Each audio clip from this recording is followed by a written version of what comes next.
or louder, like my mom just told me to do, and step away from the speaker. Alright, Scott, stop talking to people.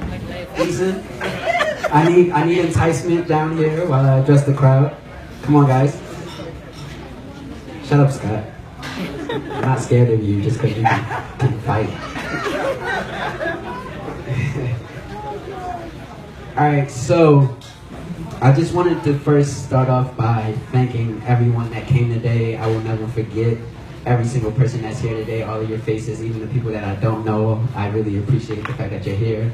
I also want to thank Hooters for being gracious enough to host this event. I know that, you know, we magically appeared on people's timelines on Facebook and Instagram and stuff like that, so I kind of just wanted to give a background of exactly what we're doing here today. And a lot of people had actually come up to me in person and asked me, you know, why am I here? And I think it's kind of interesting that you guys still came, even though you don't know exactly why you're here, so I'm very thankful for those people. But I just wanted to start all the way back to when I was 3 years old. It's going to be quick. It's not going to be that long of a story, but it goes back to when I was 3 years old. My family, my mother and my brother, we moved. My little sister's over there recording me right now, but she was nowhere near born yet. My family, we moved from New York to Baltimore, and the apartment building that we moved into, Scott's family lived in the floor right below us. And me and Scott were the exact same age, and my big brother Dante and Scott's big brother Dwight were the exact same age. So it just made perfect sense that we just, you know, automatically clicked and became best friends. And, you know, we did things that kids normally do, playing kickball, basketball. I was better at. Okay. Me and Scott actually had our first day at school together. We experienced a lot of firsts together.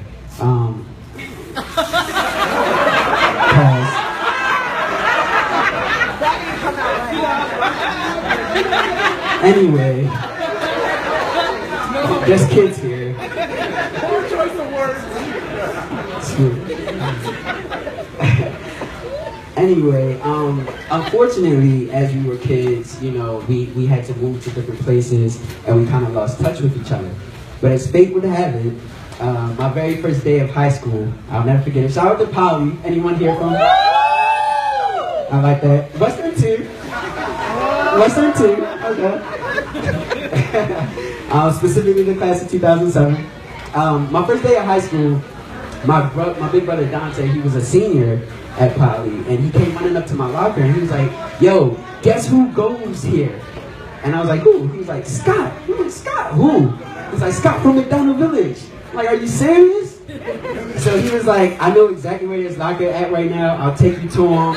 Let's go meet him."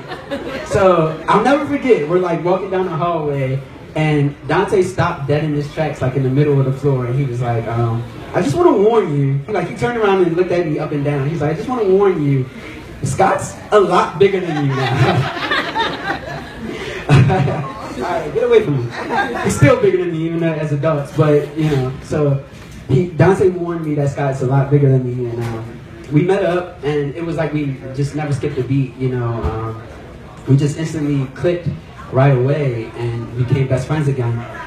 Unfortunately, again, Scott had to transfer to another high school after our sophomore year, but we always kept in contact with each other through our teenage years and through our adult years. We always knew what was going on in each other's lives. We at least kept tabs no matter where we lived at, where we worked at. We knew what was going on. Up until most recently, my brother Dante, again, he bought me a Sega Genesis for this past Christmas. Awesome gift, right? Sega Genesis. Scott thought it was so awesome that he texted me right away when he found out I had a Sega, and he said, you know, he was like, "Yo, I'm coming over to play Sega." And, you know, I thought he was just talking. I thought like he lived in Virginia or something like that. I'm like, I mean, you know, you can come over whenever you're free. That's fine, whatever. He was like, "No, like I'm coming over today." And I was like, "All right." And he was like, "No, like what are you doing right now? Like I'm about to be there in 30 minutes." And I was like, wow, like he really wants to get beat in Mortal Kombat. Like I didn't understand why he wanted to get beat in Mortal Kombat so bad. But and it was snowing that day. Like that's how bad he wanted to get beat in Mortal Kombat.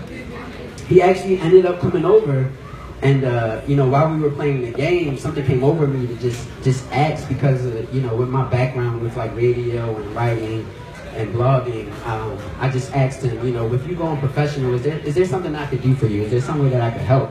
And his eyes lit up as if he was like waiting for me to ask that question. And you know, he started to explain to me that, you know, he's been focused so much on the fighting aspect of becoming a professional that he hasn't really had the time to focus on the business side of things and, you know, sponsorships and interviews and stuff like that.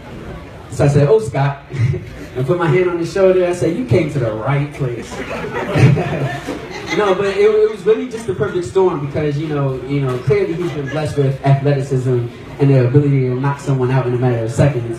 And not to toot my own horn or anything, but I think we all can agree that I've been pretty blessed with the gift of gab and able to talk to people, you know. And to add to that, one of my best friends, Eason, just graduated from law school last year. That's amazing, right? I was gonna ask you guys to give him a round of applause, but you won't already did. Who graduates from law school? Like, that's insane. Yeah. So to get into that, Eason, with the law side of things and the business side of things, that's things that I wasn't even considering when I jumped into this with Scott. And Eason has done a very great job of keeping us in check. For example, I remember when Melissa, shout out to Melissa, Melissa from Hooters called me, and I was so excited. So as soon as we got off the phone, I called Eason, and I'm like, "Yo, man, Hooters just called me. I just got off the phone with Hooters." And then, you know, anybody who knows Eason, he's like always all cool, calm, and collected. So he's like, this is my Eason. He's like, he's like, you know, that's cool and everything, man. But did you get my email about becoming a limited liability corporation? I'm like, Hooters just called me. Like, I don't want to talk about that right now. But it's very important. So it was just a perfect storm. And that leads me to my next point. So we didn't want to just go into this unprofessionally, just as Scott's friends. We wanted to be very professional about it, so we decided to actually start our own business. And that leads me to where I'm about to get to now. But first, I have to do something.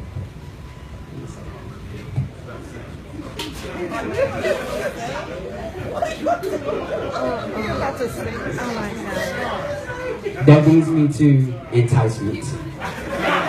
Alright, so a lot of our closest friends here might already know where Enticement comes from, but there's a lot of people who know nothing about Enticement, so I'm going to go ahead and tell the originating story. And I have to do it in my shades because that's what Enticement is all about. Yeah, I might need to drink a beer when I tell the story. No, but what happened with Enticement is that me, my man Eason, and my man Clarence, we ended up at a house party. I don't know, we weren't even invited to this party. Okay, Eason was invited.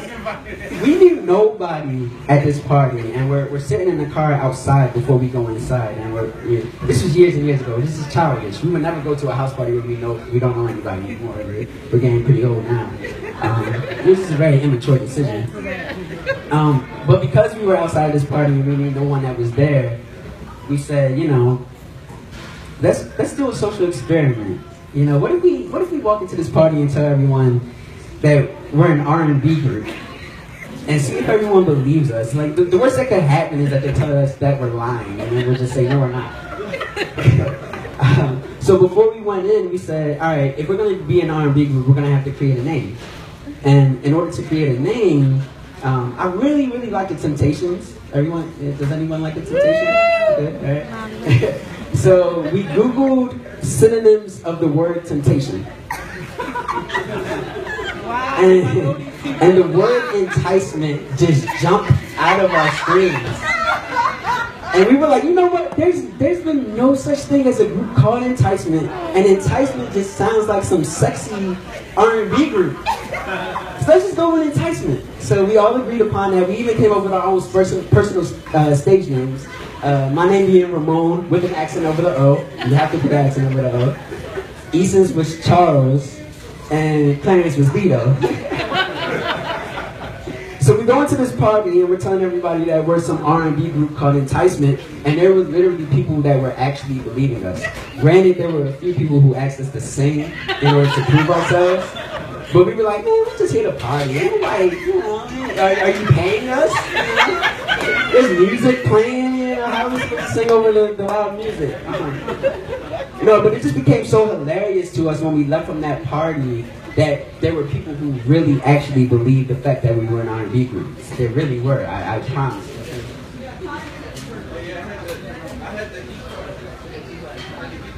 Oh, they just reminded me, we had an E class. At the time, it was a rented car, but they didn't know that. So we had a really nice car sitting outside of the party. So that just added to the swag of being some super R&B group. So when we left from the party, you know, we were just laughing amongst ourselves that people actually believed us, to the point that it just became a long, you know, inside joke between us and our closest friends that, you know, whenever we were on vacation, if we were like in another city, or if we were in a really nice hotel or anything like that, it was because we were an R&B group called Enticement. If we were in New York City in front of Madison Square Garden, it was because Enticement had a show at Madison Square Garden. But, you know, as we grew older, we started to be serious. We started to realize that, you know, while we were portraying this lifestyle of some fake R&B group, we actually were in these cities, and we actually were at these very nice hotels, and the reason that we were there is because of all of our individual successes in our real lives, because of everything that we accomplished in our real lives individually. So, you know, we were blessed enough to actually be taking these very swaggy pictures in front of Madison Square Garden and acting like we were Enticement. But the real people that were in front of Madison Square Garden were really us. And it got to the point where, you know, we would start having conversations where we realized that you can really do whatever you want to do in life and be whoever you want to be in life. And no one can ever shake your confidence, no matter what, in any aspect of whatever you feel confident in. And that's what makes Enticement Entertainment just the perfect platform for someone like Scott Noble, because he embodies that Scott Noble. He embodies, look at him, he's enticing. He embodies that confidence, he embodies that swag, he embodies that hunger to be whatever you want to be in life. So if one day, you know, he wants to be the biggest world champion that there is in mixed martial arts or UFC, then he'll be that one day, and Enticement Entertainment is here to help him get to that point. And that's why I'm so thankful for all of you to be here today, because in order for us to help him get to that point, we need all of you to come with us. So again, I just wanted to say thank you. It really means a lot. So that's the story. All right.